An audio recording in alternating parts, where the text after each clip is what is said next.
Hello नमस्कार साथियों, मैं प्रियंका द्विवेदी स्वागत करती हूँ आप सभी का आपके अपने चैनल प्रियंका हिंदी एकेडमी में। मित्रों, हम सभी जो है टीजीटी परीक्षा यूपी टीजीटी परीक्षा 2021 में जो हुई थी उस पेपर को हम सभी हिंदी की सब्जेक्ट हिंदी की जो हुई थी 2021 में उस पेपर को हम सभी सॉल्व कर रहे हैं। और पिछली क्लास में हम लोगों ने 30 प्रश्नों को देखा था। कितने प्रश्न देखे थे? 30 प्रश्नों को हम लोगों ने पढ़ा था, सॉल्व किया था 30 प्रश्न।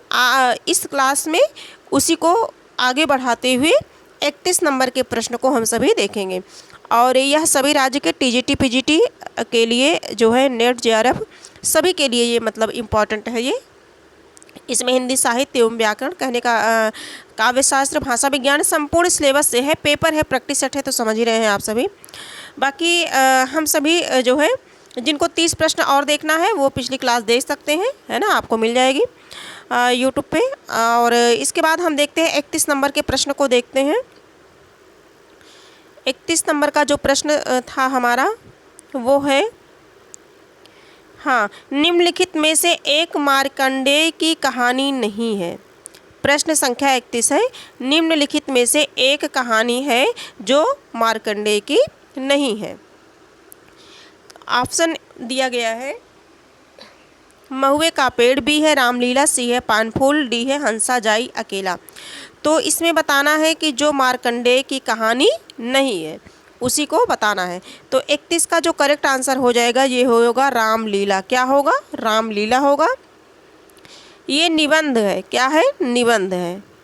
रामलीला निबंध है। किसका निबंध है? महावीर प्रसाद द्विवेदी का है। ठीक है। और महुए का पेड़, पानफूल, हंसा जाई अकेला, ये जो है मार्कंडेय की कहानी है। मार्कंडेय की कहानी है। आगे हम सभी चलते हैं तो इसमें प्रश्न संख्या 20 सही हो जाएगा हमारा। 32 नंबर के प्रश्न पे चलते हैं। निम्नलिखित कृतियों को उनके प्रकाशन वर्ष के अनुसार आरोही क्रम में व्यक्त करने वाली श्रेणी है। आरोही क्रम में मतलब 1 2 3 4 5 इस तरह से, है ना। तो भारत भारती हम सबसे पहले देख लेते हैं। भारत भारती कब की है? तो भारत भारती हमारी क्या है? 1912 की है। और साकेत जो है 31 की है, मतलब 1931 की है। और भारत भारती 12 की हो गई, साकेत जो है 31 का हो गया। अब इसके बाद देखते हैं यशोधरा। यशोधरा किसका है? 32 का है, 1932। और जय भारत क्या है? 52 है। तो करेक्ट आंसर हमारा क्या हो जाएगा? इसका करेक्ट आंसर हमारा हो जाएगा बी, है ना।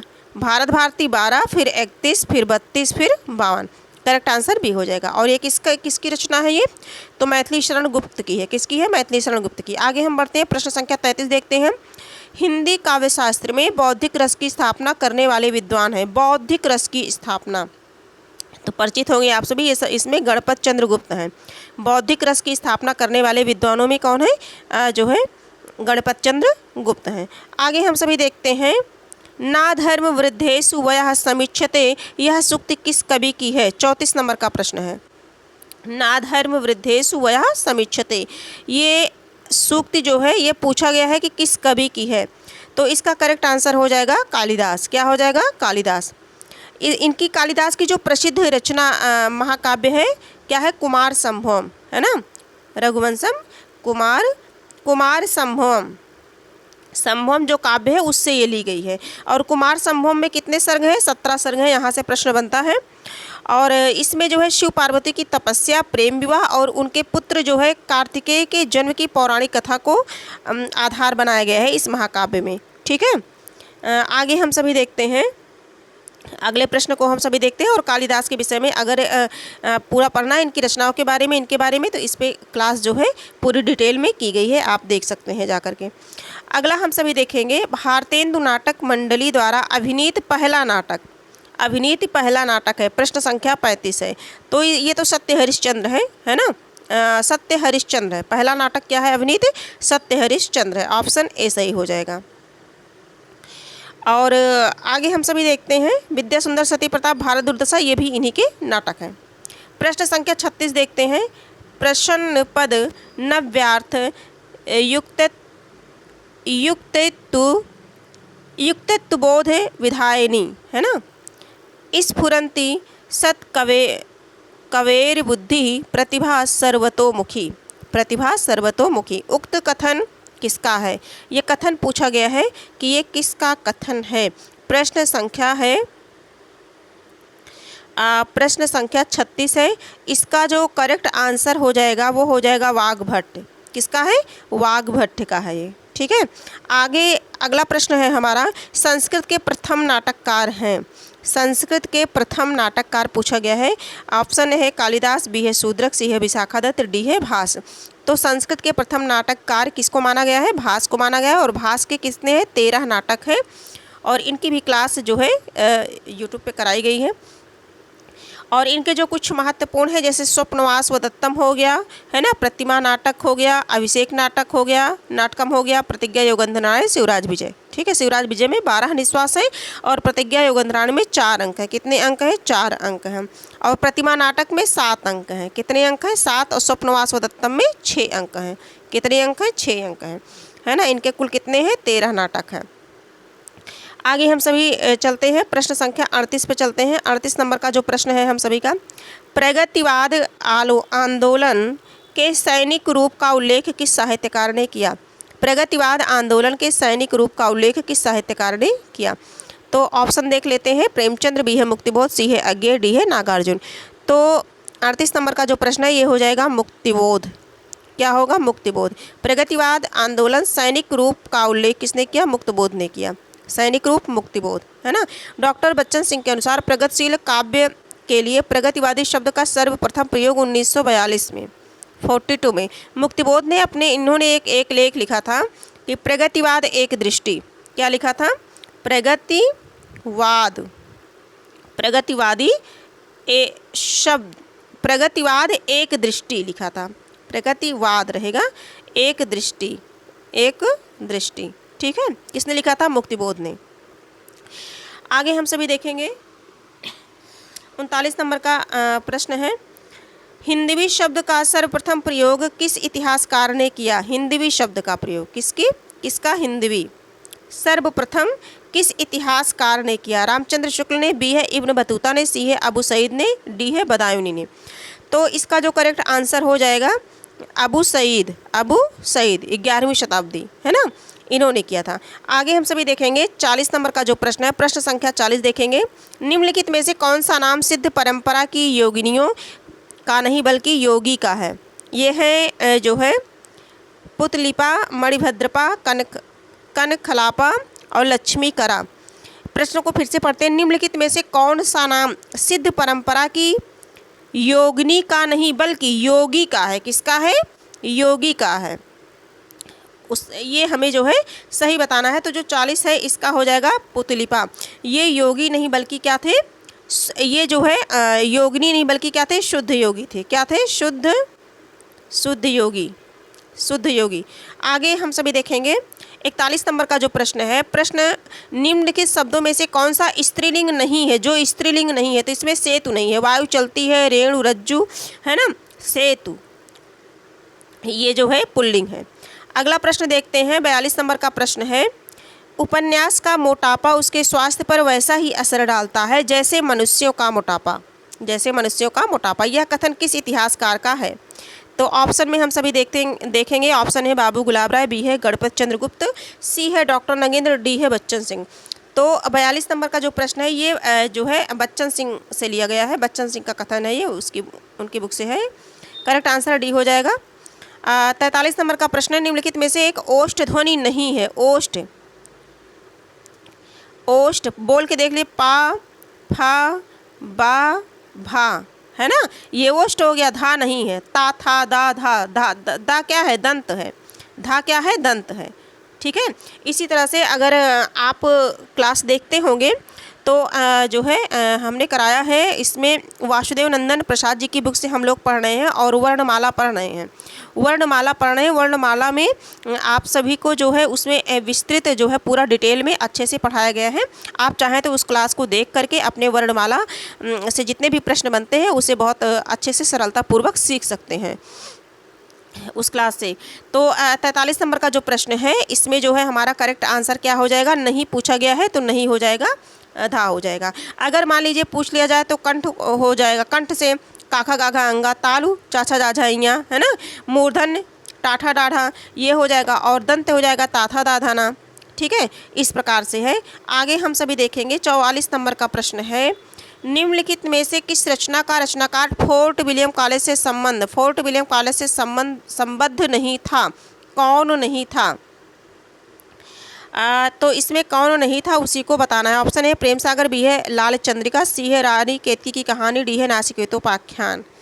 44 नंबर का जो प्रश्न है, तो रानी केतकी की कहानी के कहानीकार इंसा अल्लाह खां, इनका संबंध जो है नहीं था, इनका संबंध नहीं था, ठीक है। और नाचिकेतोपाख्यान ये जो सदल मिश्र हैं, लल्लू लाल एवं सदल मिश्र, प्रेम सागर और लल्लू लाल एवं सदल मिश्र, इन दोनों का था, और इंसा अल्लाह खां का नहीं था। तो करेक्ट आंसर हमारा सी हो जाएगा। अगला देखते हैं 45 नंबर के प्रश्न को देखते हैं। निम्नलिखित में से असत्य कथन है जो असत्य है। पहले पढ़ते हैं, रामचंद्र शुक्ल ने प्रेमचंद्र को हिंदी का सर्वश्रेष्ठ उपन्यास कहा। धुलाई वाली कहानी 11 वर्ष का समय के बाद लिखी गई, है ना। धुलाई वाली ये जो है 1907 में लिखी गई थी, है ना। और 11 वर्ष का समय जो है 1903 में लिखा गया था ना, 1903 में, ठीक है। 11 वर्ष का समय रामचंद्र शुक्ल ने लिखा था, हाँ, तो उसके बाद ये भी सही है। उसने कहा था 1915 में सरस्वती में छपी, ये भी सही है। डी वाला देखते हैं, रक्षाबंधन कहानी हरिकृष्ण प्रेमी ने लिखी, कहानी नहीं लिखी थी, बल्कि क्या लिखा था, रक्षाबंधन कहानी के अगर देखा जाए तो विश्वंभर नाथ शर्मा है। कौन है, विश्वंभर नाथ शर्मा जी हैं। और अगर नाटक की बात कहा जाए तो नाटक हरिकृष्ण प्रेमी है। नाटक कौन है, हरिकृष्ण प्रेमी है। तो ये ऑप्शन हमारा गलत हो गया क्योंकि कहानी पूछ लिया गया है, तो करेक्ट आंसर हमारा डी होगा। अगले प्रश्न पे चढ़ते हैं। प्रश्न संख्या 46 है, वध स्थल से छलांग किस लेखक की कहानी है। ऑप्शन ए है ऋषिकेश सुलभ, बी है प्रदीप जायसवाल, सी है सत्यकेतु विद्यालंकार, डी है धर्मवीर, डॉक्टर धर्मवीर। 46 नंबर का जो प्रश्न है, इसका करेक्ट आंसर हो जाएगा ऋषिकेश सुलभ। वध स्थल से छलांग किसका है, ऋषिकेश सुलभ का है। किसकी रचना है, ऋषिकेश सुलभ की रचना है। और पत्थर कट बंधा है काल, है ना, तूती की आवाज़, तथा वसंत के हत्यारे, इनके अन्य संग्रह हैं। वसंत के हत्यारे इनके अन्य संग्रह हैं। आगे हम सभी देखते हैं, तुलसी गंग दुयो भय सुकबिन के सरदार, यह प्रसिद्ध कथन किसका है। 47 है। देखते हैं इसका ऑप्शन में, देखते हैं यह कथन किसका है।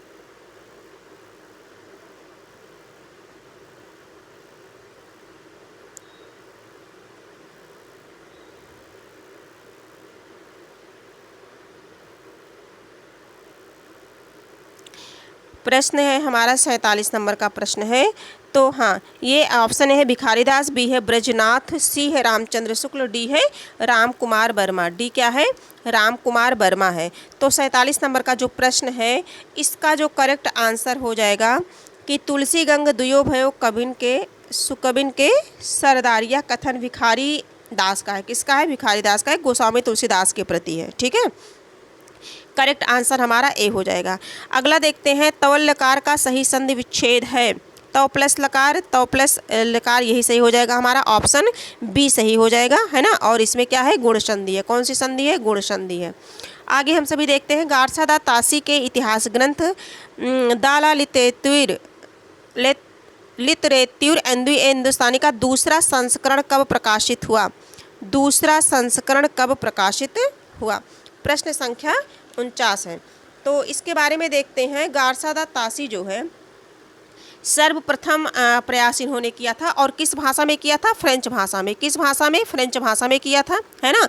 और यह पुस्तक 2 भागों में विभाजित थी। कितने भागों में, 2 भागों में विभाजित थी ये।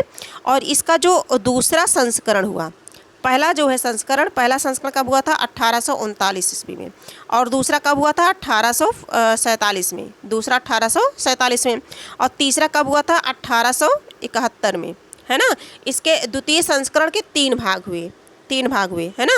तो इसका अगर करेक्ट आंसर हम देखें तो हमारा क्या हो जाएगा, 1871। करेक्ट आंसर हमारा सी हो जाएगा। आगे हम सभी देखते हैं, इसमें बता दें आपको कि इसमें कुल जो है 738 कवि थे।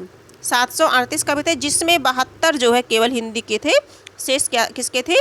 उर्दू की थे। शेष किसके थे? उर्दू के थे, 72 हिंदी की थे। टोटल 738 थे। आगे हम सभी देखते हैं प्रश्न संख्या 50 देखते हैं। निम्नलिखित में रचना और रचनाकारों के असंगत युग्म का चयन कीजिए। असंगत बताना है ना। हे मेरी तुम केदारनाथ अग्रवाल, फूल नाम है एक त्रिलोचन, नीली रेखा तक भवानी प्रसाद मिश्र, लोग भूल गए हैं शमशेर बहादुर सिंह का नहीं है। यही हमारा ऑप्शन क्या है? गलत है। 50 नंबर का है, ये रघुवीर सहाय का है। लोग भूल गए हैं, ये रघुवीर सहाय का है। किसका है? रघुवीर सहाय। रघुवीर सहाय का है। किसका है? रघुवीर सहाय का है। लोग भूल गए हैं। तो करेक्ट आंसर हमारा डी हो जाएगा, क्योंकि अशुद्ध युग्म पूछा था। गुरु नानक देव की माता का नाम था। देखिए, गुरु नानक देव की माता का नाम था, तो इनकी लक्ष्मी वितस्ता तृप्ता था। क्या था? तृप्ता था। गुरु नानक देव की माता का नाम तृप्ता था और पिता का नाम क्या था? कालूचंद्र था। कालूचंद्र था। कालूचंद्र खत्री था। और गुरु नानक जो है ये देव सिख संप्रदाय के मूल प्रवर्तक आदि गुरु हैं। और इनके 2 पुत्र थे। इनकी पत्नी का नाम क्या था? सुलक्षणी। सुलक्षणी था। इनकी पत्नी का नाम सुलक्षणी था। इनके 2 पुत्र थे, एक थे श्रीचंद्र और दूसरे कौन थे? लक्ष्मी चंद्र। दूसरे कौन थे? लक्ष्मी चंद्र। ठीक है, आगे बढ़ते हैं हम। अवधि शिला का उस पर था गुरुभार, तिल तिल काट रही थी दृग जलधार। प्रस्तुत पंक्ति में कौन सा छंद है? दोहा। दोहा तो है नहीं, सोठा भी नहीं है, रोला भी नहीं। इसमें क्या है? बरबय है। क्या है? बरबय। करेक्ट आंसर हमारा क्या हो जाएगा? बरबय। इसमें जो है बरबय छंद है। ठीक है, देखिए बरबय जो होता है यह एक अर्धसमात्रिक छंद है। इसके पहले और तीसरे चरण में कितनी कितनी है? 12 मात्राएं। चौथे चरण में, दूसरे चौथे चरण में 7 7 मात्राएं। आगे हम सभी बढ़ते हैं। एक ही कथानायक चेतन उपेंद्रनाथ अश्क के उपन्यासों का केंद्रीय पात्र है। उनके किस उपन्यास का नायक चेतन नहीं है? प्रश्न को फिर से पढ़ेंगे। एक ही कथानायक चेतन उपेंद्रनाथ के उपन्यासों का केंद्रीय पात्र है। उनके किस उपन्यास का नायक चेतन नहीं है? ऑप्शन ए है गिरती दीवारें, बी है शहर में घूमता आईना, सी है गर्मराग, डी है एक नन्ही कंदील। 53 नंबर का जो प्रश्न है इसका करेक्ट आंसर हो जाएगा गर्मराग। क्या हो जाएगा? गर्मराग। उपेंद्रनाथ अश्क की अगर और रचनाओं को देखना चाहें तो है गिरती दीवारें हैं, शहर में घूमता आईना, नन्ही कंदील है ना, शहर में घूमता आईना, नन्ही कंदील, गिरती दीवारें। और इसके साथ साथ है, और ये जो चेतन है ये नन्ही कंदील का है। किसका है? नन्ही कंदील का है। एक नन्ही कंदील का कथानायक कौन है? चेतन है। चेतन मतलब उसका पात्र है। आगे हम सभी देखते हैं। पक्षी का पर्यायवाची नहीं है, पूछा गया है, नहीं है। खग। खग माने पक्षी। शकुनी, शकुंत, शकुंद। शकुंद का मतलब होता है कनेर का पेड़, है ना। शकुंद एक प्रकार का क्या है? पेड़ है, पुष्प का। कैसा पेड़ है? पुष्प का पेड़ है। और यह जो पुष्प होता है वो इसमें सफ़ेद पुष्प लगते हैं। कैसे पुष्प लगते हैं? सफ़ेद पुष्प। बाकी ये सब शकुनी और शकुंत और खग ये पक्षी का पर्यायवाची है। संस्कृत के किस कवि ने अपने लिए पदवाक्य प्रमाणज्ञ विशेषण का प्रयोग किया है? पदवाक्य प्रमाणज्ञ विशेषण का प्रयोग किया है। कालिदास, बी भारवी, सी भवभूति, डी वाणभट्ट। तो जो 55 नंबर का प्रश्न है इसका अगर करेक्ट आंसर देखा चाहें तो भवभूति। किसने किया है? भवभूति ने किया है ना। और भवभूति को जो है श्रीकंठ उपाधि भी कहा गया है। और इनका प्रसिद्ध नाम उदुम्बर था, है ना। क्या था? उदुम्बर। इनके पिता का नाम नीलकंठ और माता का नाम जातुकर्णी था। पिता का नाम नीलकंठ और माता का नाम जातुकर्णी था। अगर इनकी रचना देखना चाहें तो इनकी रचना है उत्तर रामचरितम, महावीर चरितम। उत्तम रामचरितम, महावीर चरितम और मालती माधव। किसकी? भवभूत की। कालिदास की रचना जानते ही हैं, पढ़ाया गया है। भारवी किरातार्जुनीयम, है ना। कादम्बरी बाणभट्ट की है। कालिदास रघुवंशम, कुमार संभवम, अभिज्ञान शाकुंतलम, ये सब हैं, इत्यादि हैं। आगे हम बढ़ते हैं। कबीर और तुलसी भाषा में एक मिशन के तहत लिख रहे थे। यह कथन किसका है? कबीर और तुलसी भाषा में एक मिशन के तहत लिख रहे थे। ऑप्शन ए है रामचंद्र शुक्ल, बी है हजारी प्रसाद द्विवेदी, सी है रामविलास शर्मा, डी है बच्चन सिंह। तो 56 नंबर का जो प्रश्न है ये बच्चन सिंह है। कौन है? बच्चन सिंह है। इसका करेक्ट आंसर डी हो जाएगा। अगला देखते हैं 57 नंबर के प्रश्न संख्या 57 देखते हैं हम सभी।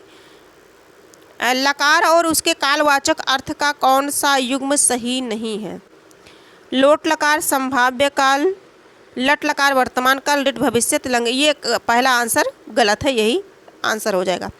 आगे देखेंगे 58 नंबर का प्रश्न है, रामचंद्र शुक्ल का हिंदी साहित्य का इतिहास पहले किस ग्रंथ की भूमिका के रूप में छपा था? तो ये हिंदी शब्द सागर, हिंदी शब्द सागर करेक्ट आंसर इसका एक हो जाएगा। कब छपा था? 1929 हिंदी शब्द सागर की भूमिका के रूप में प्रकाशित हुआ था।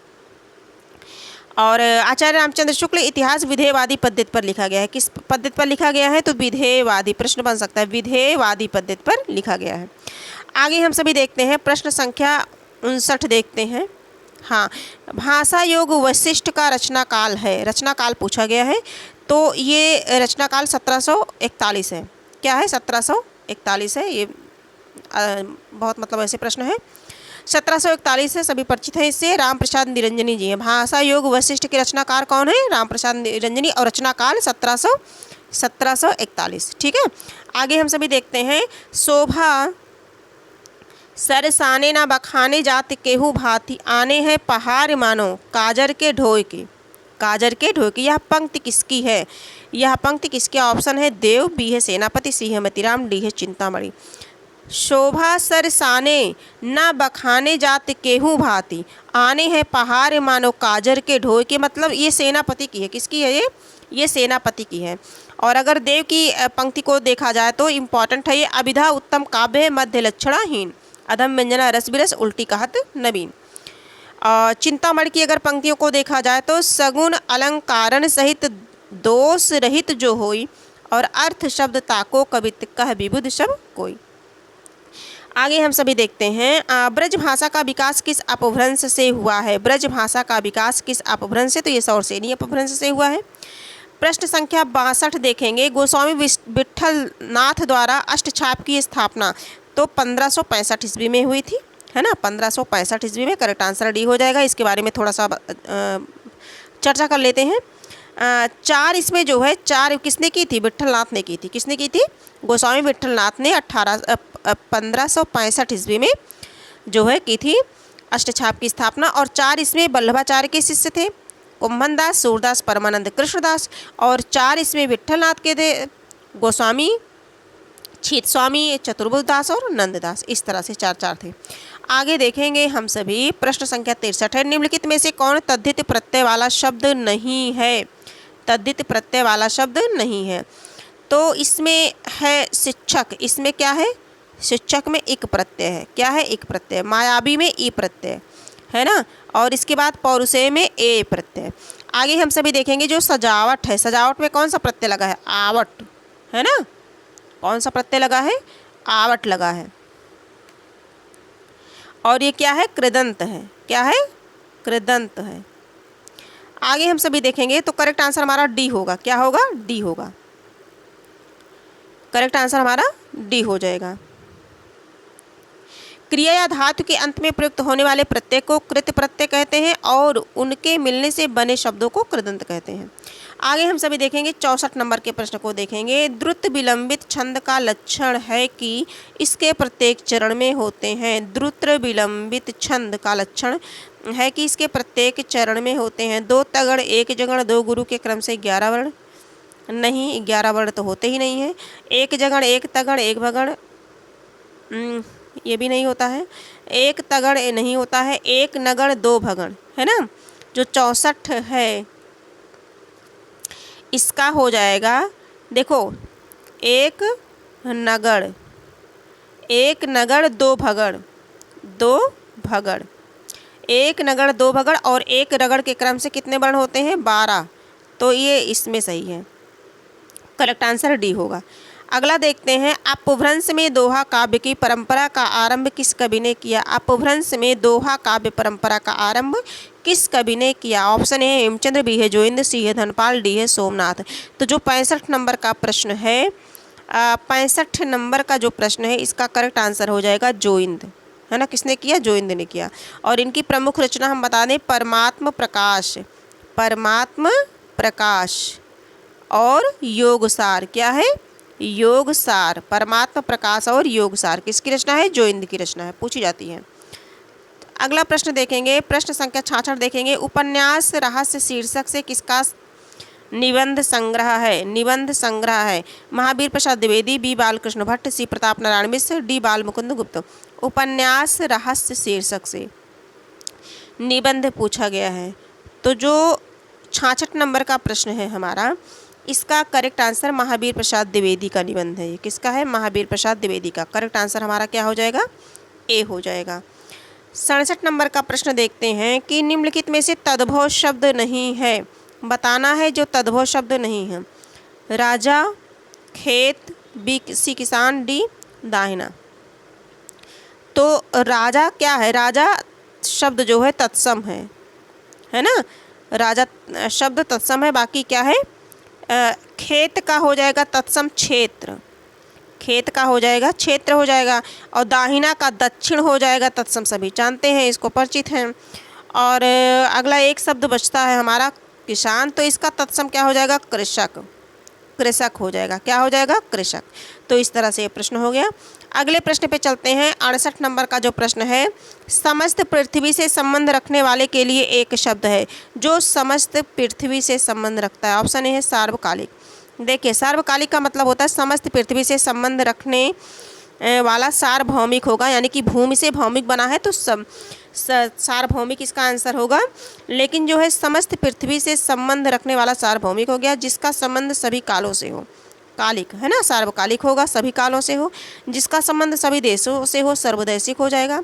जिस सभी लोगों से संबंध रखने वाला सार्वजनीन कहलाएगा। क्या पता सार्वजनीन पूछ लिया जाए, है ना, अगली बार। तो सभी लोगों से संबंध रखने वाले के लिए एक शब्द सार्वजनीन।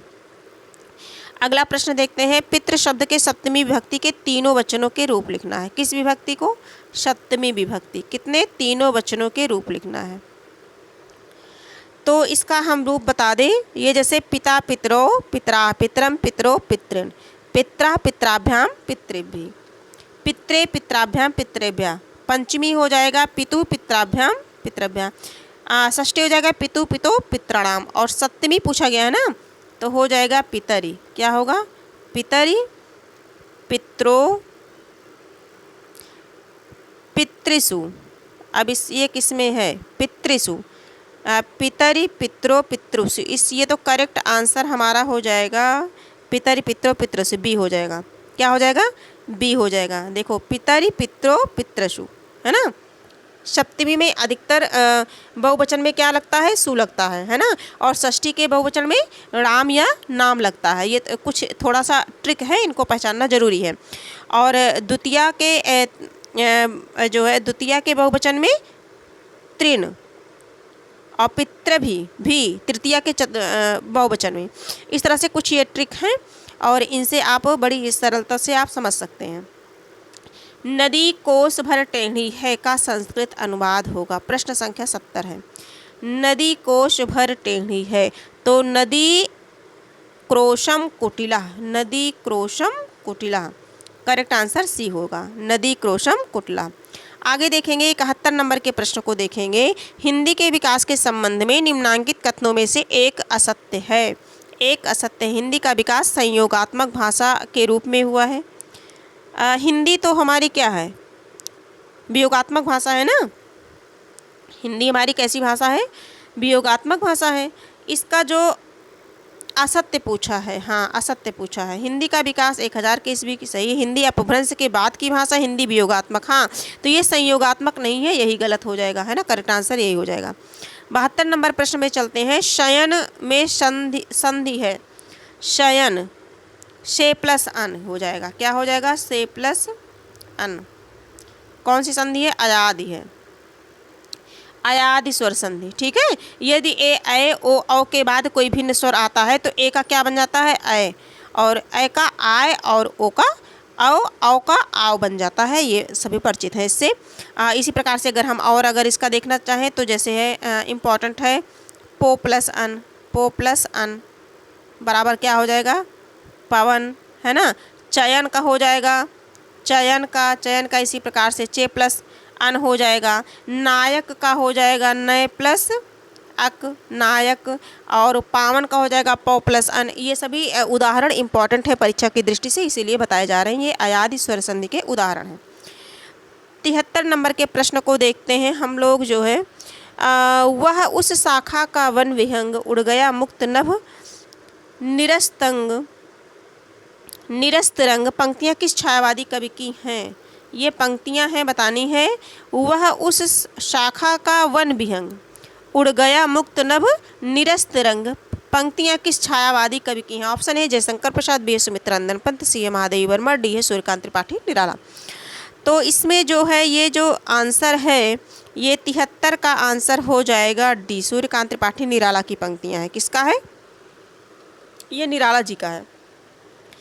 और अगर हम जयशंकर प्रसाद की देखना चाहें, जयशंकर प्रसाद की पंक्ति है, मानव जीवन वेदी पर परिणय हो विरह मिलन का, दुख सुख दोनों नाचेंगे नाचेंगे हैं, खेल आँख का मन का।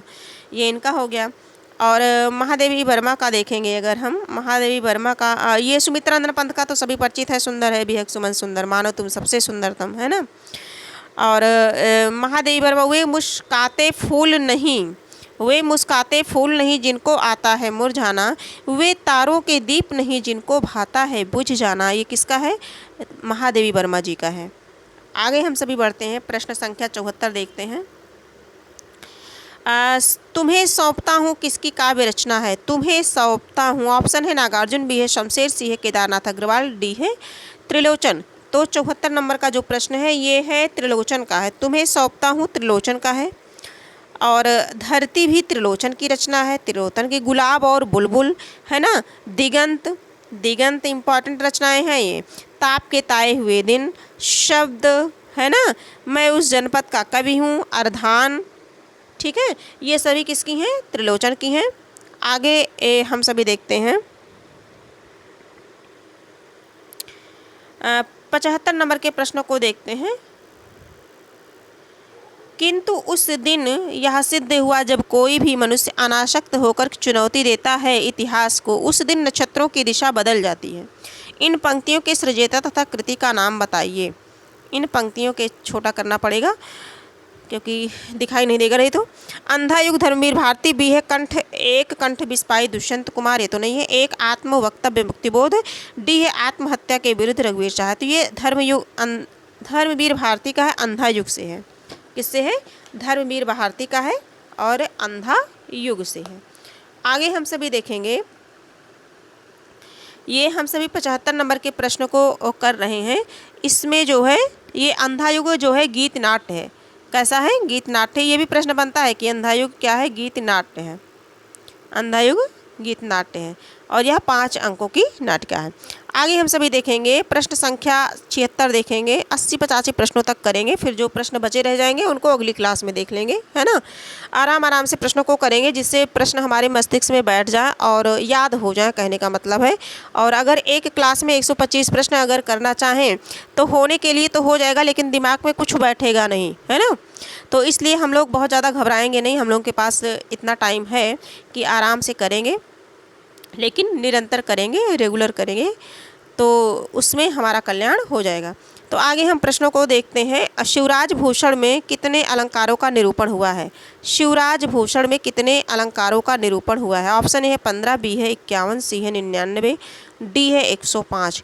76 नंबर का जो प्रश्न है ये 105, करेक्ट आंसर 105 हो जाएगा। ये रीतिकालीन कवि हैं, है ना।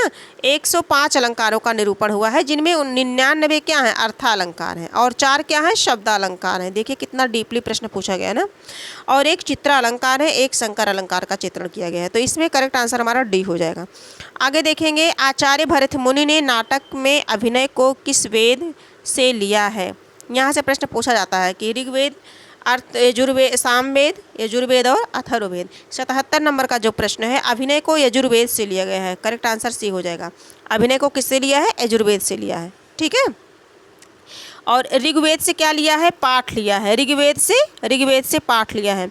सामवेद से जो है गान लिया है, सामवेद से क्या लिया है, गान लिया है। और अथर्ववेद से रस किसने, भरत मुनि ने नाटक में ऐसा किया है।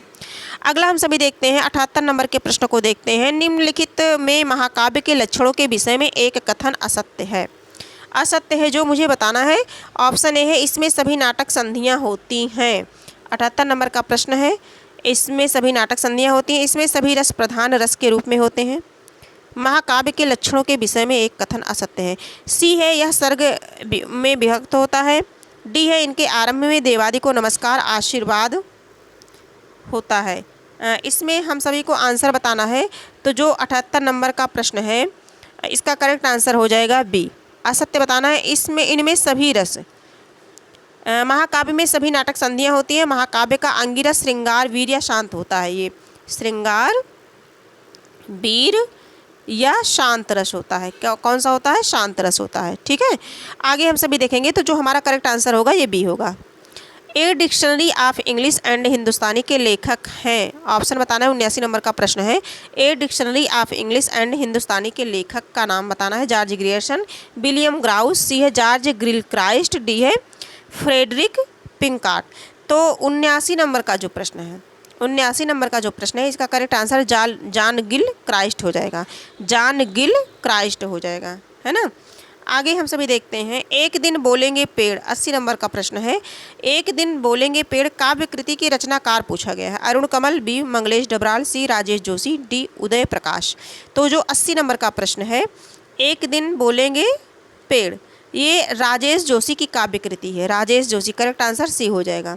मिट्टी का चेहरा, नेपथ्य में हंसी, दो पंक्तियों के बीच चांद की वर्तनी, धूप घड़ी, कपिल का पेड़, गेंद निराली, मिट्टी की एवं समर गाथा, ये इत्यादि इनकी काव्य कृतियाँ हैं। किसकी, राजेश जोशी की।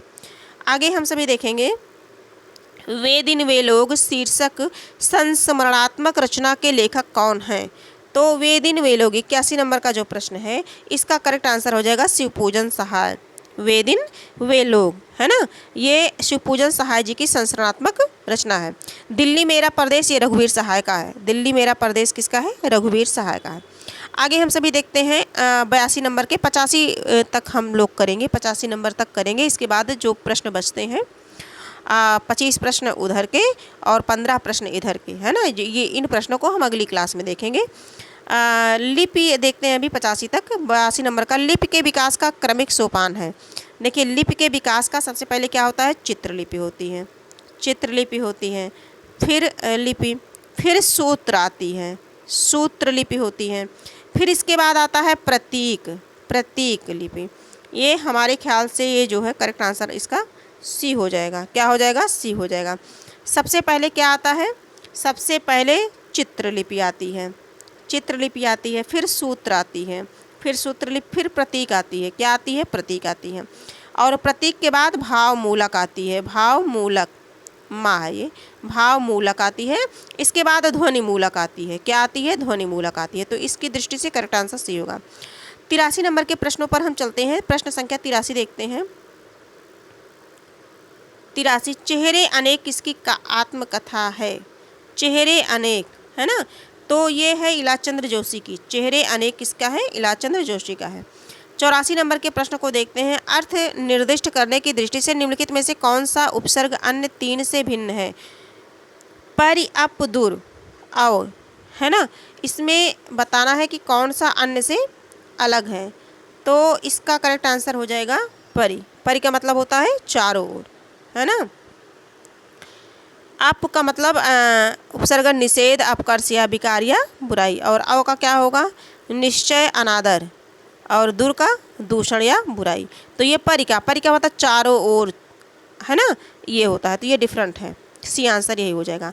85 नंबर का जो प्रश्न है, सबको जानत तुम्हें सारे जगत जहान में, सबको जानत तुम्हें सारे जगत जहान में, इस वाक्य में कौन सा काव्य दोष है। तो ये जो है अधिक पदत्व दोष है इसमें, है ना। जगत और जहान दोनों शब्द प्रयोग किए गए हैं। तो ये पुनरुक्ति कौन सा है, ये 85 का जो है पुनरुक्त काव्य दोष है। क्या है? पुनरुक्त काव्य दोष है।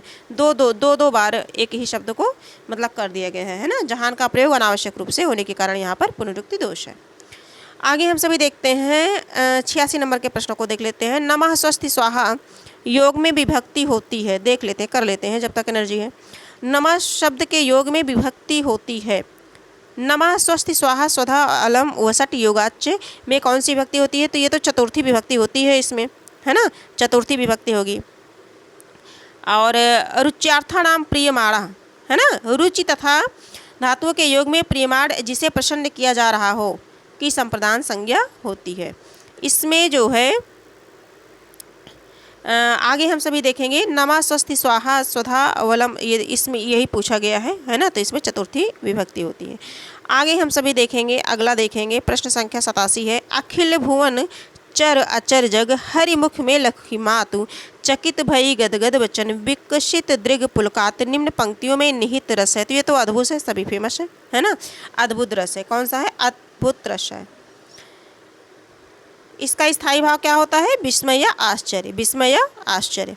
आगे देखेंगे हम सभी 88 नंबर के प्रश्न को देखेंगे। पौन मया करी घूंघट टारे दया करी दामिनी दीप दिखावे। काव्य पंक्ति किस कवि की है? काव्य पंक्तियां दी गई हैं और पूछा गया किस कवि की है। फिर से एक बार काव्य पंक्तियों को पढ़ते हैं। पौन मया करी घूंघट टारे दया करी दामिनी दीप दिखावे। काव्य पंक्ति किस कवि की है? तो ये जो है नेही नागरीदास की, नेही नागरीदास की है। किसकी पंक्ति है? नेही नागरदास की है। और पद्माकर की अगर देखना चाहें तो नैन नचाए कहे मुस्काई लला फिरई है खेलन हो रही है, हो गया। और देव की प्रेमहीन प्रिवेश्या है श्रृंगाराभास। आगे हम सभी देखेंगे ग्वाल की पंक्ति को अगर देखना चाहें तो फाग में की बाग में की भाग में रही है भरी राग में की लाग में की सौहें खात झूठी है। 89 नंबर के प्रश्न को देखेंगे। संत काव्य परंपरा का कौन सा कवि अपनी विद्वता सर्वाधिक शिक्षित होने के कारण प्रसिद्ध है? तो ये तो सुंदरदास जी हैं। अपने नाम के अकॉर्डिंग ये बहुत सुंदर भी थे और संत काव्य में सबसे सुशिक्षित भी थे। कौन? सुंदरदास, है ना। संस्कृत के साथ साथ इन्हें फारसी का भी ज्ञान था। किसका था? फारसी का भी ज्ञान था। ज्ञान समुद्र और सुंदर विलास इनकी रचना है। ज्ञान समुद्र और सुंदर विलास किसकी रचना है? सुंदरदास की है। 90 नंबर के प्रश्नों को देखेंगे। पद्मावत का बांग्ला अनुवाद किसने किया था? पद्मावत का बांग्ला अनुवाद किसने किया था? 90 नंबर का जो प्रश्न है, पद्मावत का बांग्ला अनुवाद किसने किया था? मगन ठाकुर ने, आलो उजाला ने, नसरुद्दीन हुसैन ने, शुजाउद्दौला ने। तो जो 90 नंबर का प्रश्न है इसका जो है करेक्ट आंसर आलो उजाला हो जाएगा, है ना। पद्मावत का बांग्ला अनुवाद, और पद्मावत जान ही रहे हैं 1940, है ना। 1940 से सूफी काव्य परंपरा के मलिक मोहम्मद जैसी की रचना है जो अवधी भाषा में है। किसमें है? अवधी भाषा में है। और पद्मावत का बांग्ला में अनुवाद आलो उजाला ने किया था और इसका बांग्ला अनुवाद मगन ठाकुर ने कराया था। इस प्रकार से हम लोगों ने कितने प्रश्नों को किया? 90 प्रश्नों को किया। किससे? 30 से हम लोगों ने स्टार्ट किया और 90 तक हम लोगों ने किया है। और ये टीजीटी परीक्षा 2021 में जो संपन्न हुई थी ये वही प्रैक्टिस सेट है। PYQ हम सभी लगा रहे हैं। और आगे 125 टोटल इसमें 125 प्रश्न हैं। बाकी जो प्रश्न बचे हुए हैं उन्हें हम सभी अगली क्लास में देख लेंगे, मतलब पार्ट 3 में देख लेंगे इस क्लास को। आज की क्लास यहीं तक करते हैं, फिर हम मिलेंगे एक नई क्लास के साथ और नए प्रश्नों के साथ मिलेंगे। और अगर ये क्लास आपको उपयोगी लगी हो तो आप इसे लाइक कर दीजिए, अगर हमारे नए प्रतियोगी हैं, नए भाई बहन हैं तो। और सब्सक्राइब कर लीजिए, अपने कुछ मित्रों तक शेयर कर दीजिए और कमेंट में अपने सुझाव लिखना मत भूलिए। हम फिर मिलेंगे एक नई क्लास के साथ, नए प्रश्न के साथ। तब तक के लिए धन्यवाद।